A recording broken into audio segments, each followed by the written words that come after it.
الحمد لله وحده والصلاة والسلام على من لا نبي بعده. أعوذ بالله من الشيطان الرجيم. بسم الله الرحمن الرحيم. اقرأ باسم ربك الذي خلق. قل هل يستوي الذين يعلمون والذين لا يعلمون. صدق الله العظيم. وقال النبي صلى الله عليه وسلم يستغفر للعالم ما في السماوات والأرض. وقال النبي صلى الله عليه وسلم فضل العالم على العابد كفضل القمر ليلة البدر على سائر الكوكب أو كما قال عليه الصلاة والسلام. میرے محترم عزیز ساتھیوں، عزیزان ملت، اللہ تبارک و تعالیٰ کا بڑا احسان و کرم ہے کہ اس نے ہمیں اور آپ کو دینی مجلس میں بیٹھنے کی توفیق عطا فرمائی. میرے دوستو، میں کوئی بڑا عالم دین نہیں، میں کوئی بڑا مقرر نہیں جو آپ لوگوں کے سامنے گھنٹوں گھنٹا بیان کر سکوں. میرے عزیز ساتھیوں اور دور دراز تشریف لانے والے مہمانان اعزام، آپ لوگوں نے علم دین کے متعلق، علم دین کی فضیلت یوٹیوب میں موبائلوں کے ذریعے، کسی عالم کے ذریعے، کسی مقرر کے ذریعے آپ نے سنا ہوگا. اسی کے متعلق میں کچھ باتیں آپ کے سامنے عرض کرنا چاہتا ہوں. تو دوستو، اللہ سے دعا ہے کہ اللہ تعالیٰ مجھے صحیح بولنے کی توفیق عطا فرمائے اور ہم سب کو اس پر عمل کرنے کی توفیق عطا فرمائے. عزیزان ملت، سب سے پہلے آپ جان لیں علم دو طرح کا ہوتا ہے. ایک علم دنیاوی اور ایک علم اخروی. میرے دوستو، علم چاہے دنیاوی ہو یا اخروی انسان کو عزت دیتا ہے، لیکن ایک بات یاد رکھ لو، ایک بات ذہن نشین کر لو کہ جو دنیاوی علم ہے وہ دنیا تک ہی محدود ہے. اس کے بعد آخرت میں کوئی نہیں پوچھے گا کہ تم ڈاکٹر تھے، انجینئر تھے، پائلٹ تھے. ہاں، اگر آپ نے اخروی علم حاصل کیا تو آپ کی عزت دنیا میں بھی ہوگی اور آپ کی عزت آخرت میں بھی ہوگی. میرے عزیز ساتھیوں، عزیزان ملت، میں آپ سے ایک سوال کرتا ہوں کہ وہ کون سی چیز ہے جس نے اللہ رب العزت نے آدم کو، وہ کون سی چیز ہے جس نے انسان کو اشرف المخلوقات بنا دیا؟ وہ کون سی چیز ہے جس نے رب کائنات نے انسان کو نائی بنا دیا؟ دوستو، وہ علم کی دولت ہی تو ہے. اللہ ہم سب کو علم کی دولت سے مالا مال فرمائے. میرے عزیز ساتھیوں، اللہ تبارک و تعالیٰ نے جب قرآن کو میرے اور آپ کے آقا، مدینے کے تاجدار، سرور کائنات، خاتم الانبیاء محمد الرسول اللہ صلی اللہ علیہ وسلم پر جب قرآن اتارا تو سب سے پہلے وہ آیت نازل فرمائی جس کا تعلق، جس کی نسبت علم سے ہے، یعنی اقرأ باسم ربک الذی خلق. میرے عزیز ساتھی، اللہ تبارک و تعالیٰ علم کی فضیلت اور اہمیت قرآن پاک میں اور حدیثوں میں بہت سے آئی ہے فضیلت. چنانچہ قرآن پاک میں آتا ہے، قرآن کہتا ہے قل هل يستوي الذين يعلمون والذين لا يعلمون، کہ اے نبی کہہ دو کہ عالم اور جاہل برابر نہیں ہو سکتا. جس طرح آگ اور پانی ایک ساتھ جمع نہیں ہو سکتے، دشمنی اور دوستی ایک ساتھ جمع نہیں ہو سکتی. اگر دوستی ہوگی تو دشمنی نہیں ہوتی، اگر پانی ہوگا تو آگ نہیں ہوگی. جس طرح توحید وہاں شرک نہیں، اسی طرح جاننے والے اور نہ جاننے والے برابر نہیں ہو سکتے. میں محترم حدیث پاک میں آتا ہے محمد رسول اللہ صلی اللہ علیہ وسلم نے ارشاد فرمایا فضل العالم علی العابد کفضل القمر لیلۃ البدر علی سائر الکوكب، کہ ایک عالم دین کی فضیلت، ایک عالم کی فضیلت ایک عابد پر ایسی ہے جیسے کہ 14ویں رات کی فضیلت تمام ستاروں پر۔ یعنی آپ نے چاند کو دیکھا ہوگا، جب چاند بڑا ہوتا ہے، گول سا ہوتا ہے، اس تاریخ کو 14ویں رات کہتے ہیں، اور اس کے ارد گرد اس کے اطراف و اکناف میں ستارے ہوتے ہیں، تو اس دن چاند میں جو روشنی ہوتی ہے اور اس کے بغل میں جو ستارے ہوتے ہیں، تو ستارے کی روشنی کتنی کم ہوتی ہے اور چاند کی روشنی کتنی زیادہ ہوتی ہے۔ یہی بتایا جس طرح ایک عالم کی فضیلت ایک عابد پر ہے، جیسے کہ چاند کی فضیلت ستاروں پر۔ میرے محترم حضرت عبداللہ ابن عباس فرماتے، بہت بڑے صحابی، آپ صلی اللہ علیہ وسلم کے چچا عباس، ان کے بیٹے عبداللہ، بہت بڑے صحابی، وہ فرماتے ہیں کہ ایک عالم کے مقابلے، ایک علم کے مقابلے میں جو دوسرے مومن ہیں، مومن کسے کہتے ہیں؟ جو ایمان لا اللہ اس کے رسول پر مسلمان ہیں، اس کے مقابلے میں ایک عالم کی فضیلت، ایک عالم کا درجہ 700 درجات سے زیادہ ہے، اور ہر درجے کے درمیان کی فاصلہ، جیسے کہ یہ ایک درجہ ہوا، یہ دوسرا درجہ ہے، اب ان دونوں درجوں کے جو درمیان کی جو دوری ہے، فاصلہ ہے، بتاتے ہیں، کہتے ہیں کہ 500 سال برس کی جو دوری ہے وہ 100 سال۔ مثال کے طور پر دن میں 12 گھنٹے ہوتے ہیں، رات کے 12 گھنٹے ہوتے ہیں، دن اور رات ملا کر 24 گھنٹے ہوئے، تو سال میں 365 دن ایک سال ہوتا ہے، تو اندازہ لگائیے 500 برس یا 500 برس سال کی جو دوری ہے، اس سے بھی زیادہ ایک عالم کی فضیلت بتائیں۔ میرے محترم، یہ عالم کی فضیلت، لیکن اس کے باوجود مسلمانوں کا حال یہ ہے کہ اپنے بچوں کو اسلامی تعلیمات سے دور رکھتے ہیں اور کم سن اور معصوم بچے کو افرنگی تعلیمات دیتے ہیں۔ مسلمانوں یاد رکھو، یہ شیطان کا فریب ہے، وہ شیطان مردود ہے جس سے اللہ سے عہد کیا تھا کہ میں آدم کے اولاد کو جہنم میں پہنچاؤں گا۔ وہ شیطان ہماری معاشرت کا دشمن ہے، وہ شیطان ہماری سوسائٹی کا دشمن ہے، وہ شیطان ہمارے اخلاق کا دشمن ہے، وہ شیطان ہمارا دین اسلام کا دشمن ہے، وہ شیطان ہماری تہذیب کا دشمن ہے، وہ شیطان ہمارے کردار کا دشمن ہے، وہ شیطان ہماری کلچر کا دشمن ہے، وہ شیطان ہماری اصل دشمن ہے۔ وہ اپنے خوبصورت اور رنگین جال میں پھنسا کر تعلیمات اسلامیہ سے دور رکھتے ہیں۔ مسلمانوں، اگر اپنے کمسن اور معصوم بچے کے خیر خواہ ہے تو انہیں عالم دین بناؤ،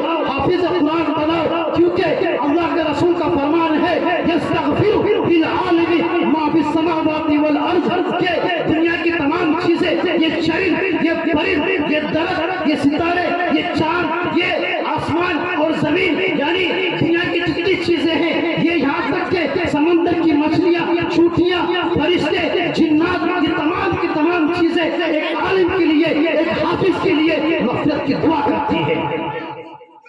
میرے محترم، اگر آپ اپنے بچوں کو عالم بنائیں گے، حافظ قرآن بنائیں گے،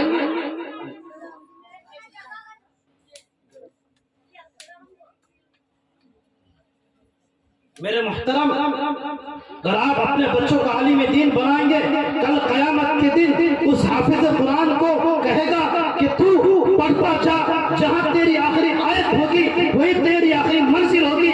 چنانچہ وہ حافظ قرآن پڑھتا جائے گا، جہاں اس کی آخری آیت ہوگی وہی اس کی آخری منزل ہوگی۔ کل قیامت کے دن اس حافظ قرآن کے والدین کو 2 جوڑے شاہی کپڑے پہنائیں گے اور سر پر تاج ہوں گے، جس کی روشنی، جن کی چمک، جن کی دھمک، جن کے قرب میں اتنی ہوگی، اگر آپ اس سورج کو اپنے گھر میں لے کر آ جائیے، کتنی روشنی ہوگی، کتنی چمک ہوگی، کتنی دمک ہوگی، اس سے بھی زیادہ اس اللہ تبارک و تعالیٰ اس والدین کے، اس بچے کے والدین کو تاج پہنائیں گے اور کپڑے پہنائیں گے۔ وہ والدین کہیں گے، اے اللہ، آپ کو کون سی چیز میری پسند آئی، کون سا عمل میرا پسند آیا، کون سی نماز میرا پسند آیا، کون سا عمل آپ کو پسند آیا، جس کی بدولت، جس کی وجہ سے آپ نے اتنے ہمیں نماز سے نوازا، اللہ کہے گا کہ تجھے پتا نہیں کہ تم نے اپنے بچے کو مدرسے میں ڈالا، تمہارا بچہ حافظ قرآن بنا، وہ بچہ ٹھنڈی کو ٹھنڈی نہیں، گرمی کو گرمی نہیں، وہ بچہ حافظ بنا اور استاذ کو سبق سنا کر حافظ قرآن بنا، جس کی وجہ سے، جس کی بدولت یہ تمہیں عطا کی گئی ہے۔ اور اس حافظ قرآن سے کہے گا، اور اس حافظ قرآن کو اللہ تبارک و تعالی یہ بھی انعام دے گا کہ تم ایسے 10 لوگوں کو جنت دلا سکتے ہو جس کا فیصلہ جہنم میں ہو چکا ہوگا، وہ جس کا فیصلہ جہنم میں بالکل ہو چکا ہوگا کہ وہ جہنم میں چلے گا، لیکن اس حافظ قرآن کی فضیلت کی وجہ سے، اس حافظ قرآن کی عزت کی وجہ سے وہ 10 لوگوں کو جہنم جانے نہیں دے گا اور اس کو جنت میں لے کر جائے گا۔ اللہ، یہ ہے عالم کی فضیلت، یہ حافظ قرآن کی فضیلت۔ میرے محترم، ایک شخص تھا، اس کی خواہش تھی، اس کی تمنا تھی کہ میری اولاد میں، میرے اہل و عیال میں کوئی عالم دین ہو، کوئی حافظ قرآن ہو، لیکن اتفاق سے اس کی اولاد میں کوئی لڑکا ہی نہیں تھا۔ اچانک وہ بیمار پڑ جاتا ہے، اس کی بیوی حاملے سے ہوتی ہے، وہ اسی حالت سے دنیا کو رخصت کر دیتا ہے، وہ دنیا سے چلا جاتا ہے، مر جاتا ہے۔ لیکن کسی شخص نے اس کو خواب میں دیکھا، وہ پریشان میں ہے، اتنے غضب میں ہے، قہر الہی میں ہے۔ پھر چند دن کے بعد وہی شخص اس نے خواب دیکھا تھا، پھر اسی شخص کو دیکھتا ہے، دیکھتا کیا ہے کہ اس دن عذاب میں تھا، قہر الہی میں تھا، آج شان و شوکت میں ہے، موج مار رہا ہے، مستیاں کر رہا ہے۔ پوچھا کیا بات ہے، اتنی تم خوش کیوں؟ میں نے تمہیں خواب میں اس دن دیکھا تھا، تم پریشان حال میں تھے، آج اس کا الٹا ہے، کیا بات ہے؟ اس شخص نے کہا کہ میں نے اپنی بیوی کو یہ وصیت کی تھی کہ اگر میرے مر جانے کے بعد اگر لڑکا پیدا ہونا، اس کو مدرسے میں ڈالنا، حافظ قرآن بنانا۔ تو میری بیوی نے آج اس بچے کو مدرسے میں ڈالا۔ بچہ جب پڑھتا ہے، استاذ کہتا ہے پڑھ بیٹا بسم اللہ، جب بسم اللہ کہتا ہے ادھر اس کی مغفرت کا اعلان ہو جاتا ہے۔ اللہ اکبر، یہ ہے عالم کی فضیلت، یہ حافظ قرآن کی فضیلت۔ میں نہیں کہتا کہ اپنے بچے کو ڈاکٹر نہ بناؤ، میں نہیں کہتا کہ اپنے بچے کو انجینئر نہ بناؤ، ارے سب بناؤ، میں منع نہیں کرتا، لیکن پہلے اسلام کی تعلیم دو، بچے کو پہلے اسلام کی تعلیم دو، نبی کے کلمات سکھاؤ، نبی کے نام سکھاؤ، اللہ کے نام سکھاؤ، نبی کے نام 99 ہیں، اللہ کے نام 99 ہیں۔ میرے دوستو، آج بھی صابر کریئر پیدا ہو سکتا ہے، قاسم نانک بھی پیدا ہو سکتے ہیں، خواجہ معین الدین چشتی رحمۃ اللہ علیہ پیدا ہو سکتے ہیں، اگر ماں کی تربیت صحیح ہو۔ جب بچہ پیدا ہوتا ہے، اس کا پہلا مدرسہ، اس کی پہلی تربیت ماں کی گود ہوتی ہے۔ آپ نے ایک بزرگ کا نام حضرت بایزید بستامی رحمۃ اللہ علیہ کا نام سنا ہوگا۔ وقت کے بہت بڑے بزرگ گزرے، اللہ والے گزرے ہیں، ولی کامل بنے ہیں، ایسے نہیں گزرے۔ جب چھوٹے تھے تو ان کے والد صاحب ہیں، ان کا انتقال ہو جاتا ہے، اور ان کی ماں ادھر ادھر اس کے گھر جا کر کچھ کام کرتی، کچھ پیسے ملتے، کچھ غلے ملتے تو خود کھاتے اور بچے کی پرورش کرتی۔ جب بچہ بڑا ہو جاتا ہے، ماں کو فکر لائق ہوتی ہے کہ اب کیا کرے، میں تو دن میں اس کے گھر جا کر کام کرتی ہوں، اگر اس کو ایسے ہی چھوڑ دیا جائے بچہ بگڑ جائے گا، ایک عالم دین نہیں بن پائے گا، حافظ اللہ نہیں بن پائے گا، اچھا انسان نہیں بن پائے گا۔ کسی نے مشورہ دیا کہ تم فلاں جگہ جاؤ، وہاں پر ایک مدرسہ ہے، وہاں پر ایک مولوی صاحب ہے، وہاں پر ایک مدرسہ چلاتے ہیں۔ اب تک یہی سننے میں آیا ہے جو بھی بچہ اس مدرسے میں پڑھتا ہے ایک اچھا عالم دین بن جاتا ہے، حافظ قرآن بنتا ہے۔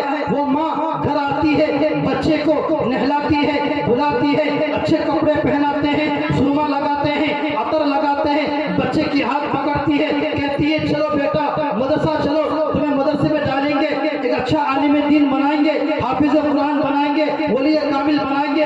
جب وہ عورت مدرسہ پہنچتی ہے، استاذ کے پاس جاتی ہے، استاذ کو کہتے ہیں حضرت میں اس بچے کو آپ کی تربیت میں رکھنا چاہتی ہوں، کیونکہ میرے گھر میں میرا شوہر نہیں ہے، نہ اس کے بھائی ہیں، نہ اس کے بہن ہے، کوئی بھی نہیں ہے، میں اس کے وہاں کام کرتی ہوں، اگر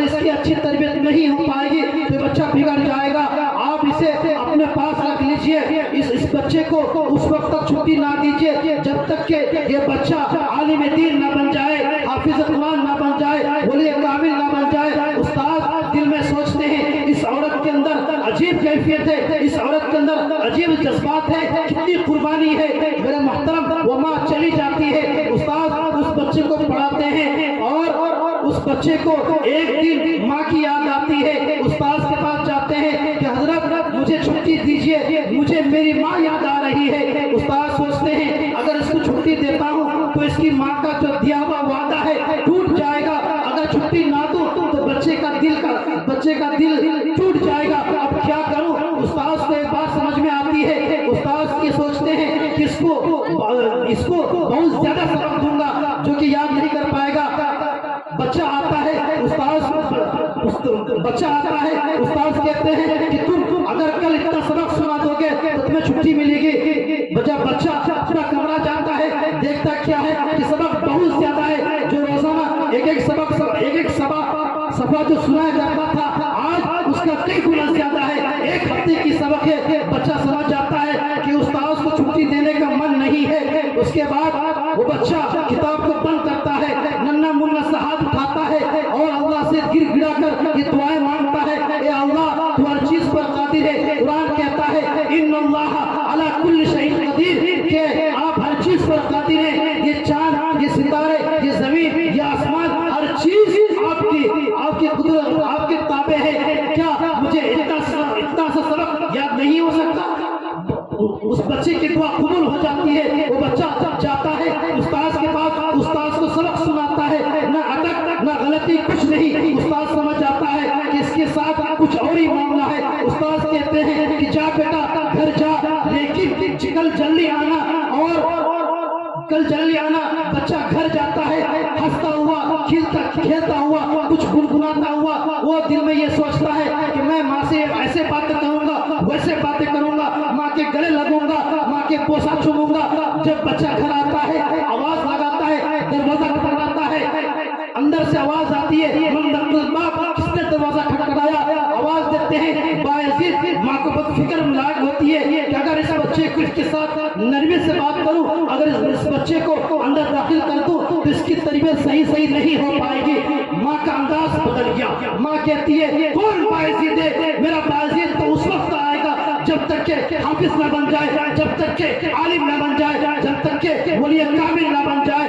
بچہ روتا ہے، گر گراتا ہے، بچہ واپس چلے جاتا ہے، کہتا ہے جب بچہ واپس چلے جاتا ہے استاد کے پاس، بچہ بہت روتا ہے۔ استاد کہتا ہے کہ کیا بیٹا، کیا تم نے اپنے ماں کو تو ناراض نہیں کیا؟ کیا بات ہے، بہت جلدی آ گیا، میں تو تمہیں کہا تھا کہ کل آنا، تم تو آج ہی آ گیا، کیا بات ہے، ماں کو تو ناراض تو نہیں کیا؟ بچہ کہتا ہے نہیں استاد جی، میں تو اپنے ماں کو تو ناراض نہیں کیا، میری ماں کہتی ہے، میری ماں کی آواز اندر سے آتی ہے کہ بایزید تو اس وقت تک آئے گا جب تک کہ عالم دین نہ بن جائے، جب تک کہ حافظ قرآن نہ بن جائے، جب تک کہ ولی کامل نہ بن جائے۔ 1-2 سال نہیں بلکہ 1500 سال کے بعد بچہ حافظ قرآن بن جاتا ہے، ولی کامل بن جاتا ہے۔ تو استاد کئی علماء کو بلاتے ہیں، سر پر امامہ باندھتے ہیں، پگڑی پہناتے ہیں، حافظ تو بن گیا، حافظ تو بن گیا، عالم تو بن گیا، لیکن اس کی ماں نے اور ایک بات کہی تھی کہ ولی کامل بھی بنانا ہے۔ اب استاد کو بہت فکر ہوئی کہ ولی کامل کیسے بناؤں۔ ایک مرتبہ خواب میں حضور صلی اللہ علیہ وسلم آتے ہیں، اس استاد کو کہتے ہیں کہ جاؤ تم اپنی پگڑی کو اس کے سر پر رکھ دو اور کہہ دو کہ ولی کامل بھی بن گیا۔ وہ استاد آتے ہیں اور بچے کو اپنی پگڑی بھی پہنا دیتے ہیں۔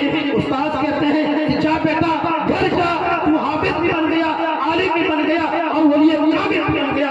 بچہ جب گھر آتا ہے، سر پر پگڑی ہوتا ہے، گھوڑے پر سوار ہوتے ہیں، آواز کیا لگاتے ہیں؟ پہلے سے دروازہ کھلا ہوتا ہے، کون؟ بایزید۔ ماں گلے لگانے سے پہلے سب سے پہلے اللہ سے دعا کرتی ہے، کہتی ہے اے میرے پروردگار، جس دن کا مجھے انتظار تھا، جس گھڑی کی مجھے انتظار تھی، وہ گھڑی آ گئی، وہ وقت آ گیا، وہ سمے آ گیا، میرا بیٹا، میرا لڑکا حافظ قرآن بن گیا، ولی کامل بن گیا اور عالم دین بھی بن گیا۔ سبحان اللہ میرے دوستو، یہ ہے ایک ماں کی تربیت، یہ ہے ایک ماں کی ایک ماں کی قربانی، اگر ماں اس وقت بچے کو اگر جب پہلے مرتبہ جب گھر آیا تھا اگر اس وقت بچے کو رکھ لیتی شاید کہ حافظ نہ بن پاتا، عالم دین نہ بن پاتا، ولی کامل نہ بن پاتا۔ اگر میرے دوستو آج بھی ثابت علم پیدا ہو سکتا ہے، لیکن اگر ماں کی تربیت صحیح ہو، اگر ماں کی تربیت صحیح ہو، ماں کی اصلاح بھی ضروری ہے۔ اس لیے میرے دوستو وقت بہت کم ہے، ہمارے سامنے بہت سے ابھی 2-3 مقرر باقی ہے، میں تو کچھ نہیں، میں تو ایک چھوٹا سا ادنا سا طالب علم ہوں جو کا میرے باپ دادا کا استاد کا جو دیا ہوا سبق تھا وہی میں آپ کے سامنے سنایا ہے۔ تو دوستو میں اپنی بات کو ختم کرتا ہوں، وما علینا الا البلاغ۔